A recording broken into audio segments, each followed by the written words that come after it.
You brought up AI girlfriends. The current AI models are built to be people pleasers. We did a podcast episode recently about this Reddit thread with this story that I just cannot get out of my head. He sat her down one day and he said, I want to talk to you about something. I'd like for us to open up our relationship to a third person. She said, who? What are you talking about? He said, I have an AI girlfriend.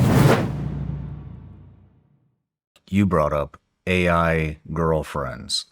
Yeah. What is... I can imagine. Where do we even start? But I mean, yeah. Seriously? So we're starting to hear about we're still at the very beginning stages of this, but we're starting to hear about it. And I think it's going to become a very big problem over the next few years. The ways that we are turning to AI and connecting with AI. So, as you know, like the current AI models are built to be people pleasers, to tell us what we want to hear, to make us feel good about ourselves. And that is a really dangerous thing for relationships.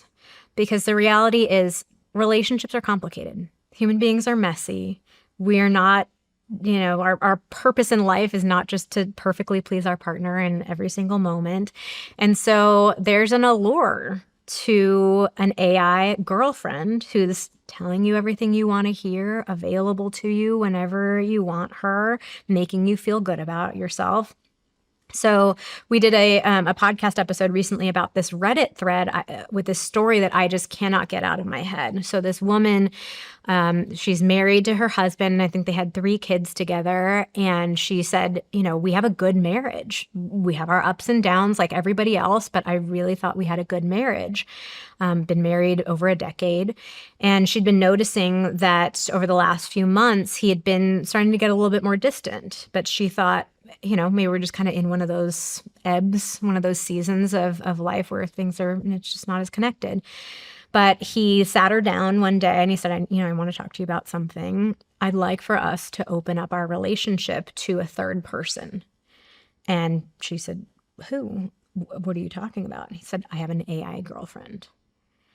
And he was legitimately, she said, I started laughing at first. I couldn't believe it. Like, what do you mean? And open up our relationship to a robot? What are you talking about? She started laughing. And then she realized he was dead serious. He wanted to open up their relationship to incorporate his girlfriend. And he said, the girlfriend and I, we've already talked about it. She helped me figure out how to have this conversation with you. She would like to be involved in the children's lives. She hopes that, eventually all of us will be able to love each other. And this woman was just absolutely stunned. Like, what do I do? Where do I go from here? And he's presenting this as an ultimatum. Like, this needs to happen or I'm going to leave the relationship. I'm going to leave our kids. Wow. Because of his AI girlfriend. Wow.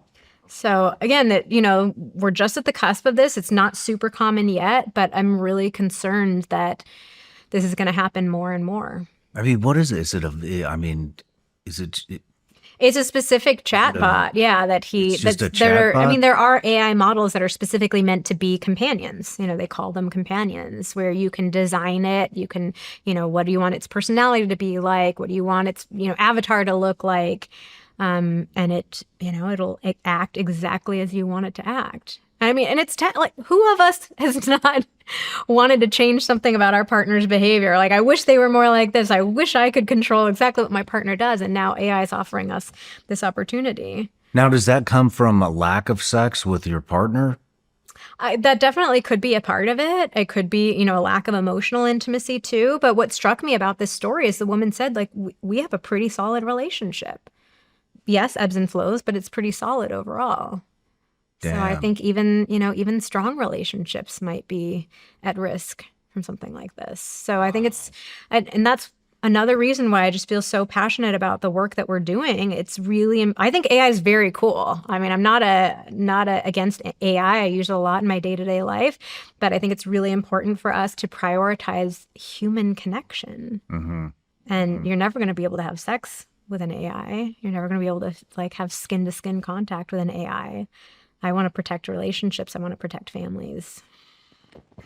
I think if there's one thing that I think this all comes down to, it seems like communication is the key component here. Am I missing anything?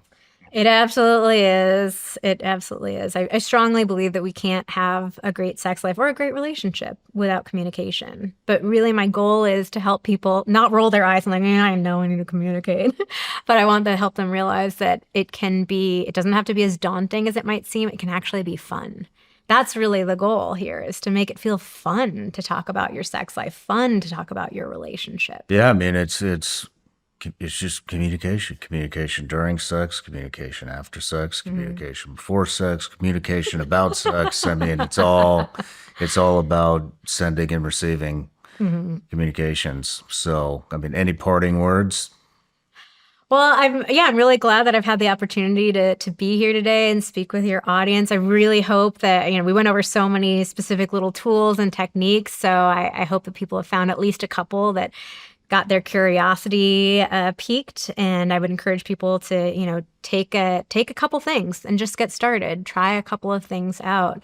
But yeah, Xander and I are really here to lead you through it. We're so passionate about doing this work, and I think it's such a shame because there are so many couples that are feeling really disconnected from each other right now, wondering what happened to us, when the reality is, with just a few practical tools and techniques, like, you can find that spark again. You can recreate that connection again. So we are here to support in any way that we can with our book. We have a membership for couples called Deeper, for couples who don't want to settle. I know a lot of your audience these are people who don't want to settle. You want more out of life, and you're willing to make that effort to get more out of life. So be more than happy to support people. But I just really appreciate you being willing to open this conversation and be vulnerable. Let me ask you a few questions. Oh man, I loved it. I loved it. I'd love to get you back again. But one last question. Yeah. If you could recommend one person for the show, who would it be? Ooh, one person for the show. Oh my gosh, that is such a hard question. Can I have a minute? Yeah, Okay. I'm very particular about my recommendations too. that's a good thing. Very important to me. Um, you know what? I'm going to say a friend of mine, Dr. Becky Kennedy. She's a parenting expert, and she just has really brilliant parenting wisdom. But I think a lot of what she teaches also helps us heal our relationships with ourselves. Okay. So I think, going back to the top 3 reasons couples break up: sex, kids, money. If we can get I'll handle the sex.